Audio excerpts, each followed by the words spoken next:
Some growing concerns over how well TSA screeners are doing their jobs. A new government report shows bad behavior is skyrocketing, from sleeping on the job to sneaking banned items through security and even stealing from passengers.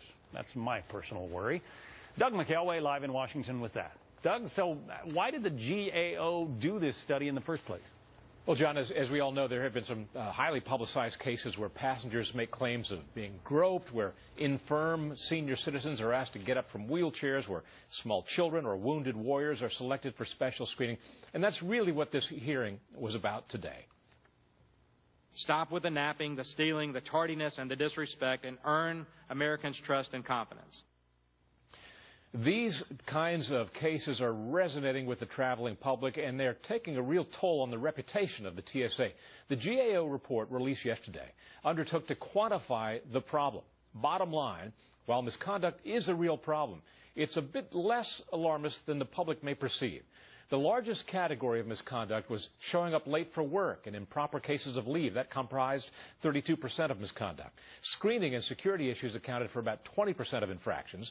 Among those found to have engaged in misconduct, 47% were reprimanded, 31% were suspended, 17% were removed from duty.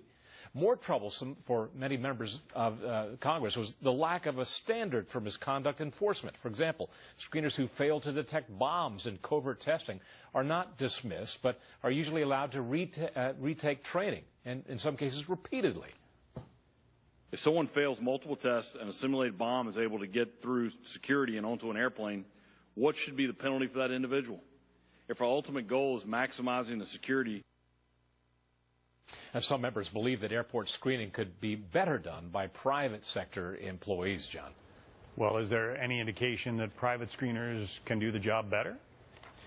One thing is that private sector workers can be more easily fired for misconduct.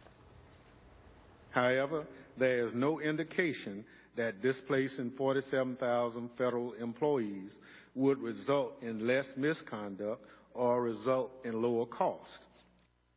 Representative Thompson pointed out that because private sector employees often enjoy proprietary protections, in other words, misconduct is a private matter in the private sector, and private sector companies cannot comment on disciplinary procedures, and misconduct is harder to gauge.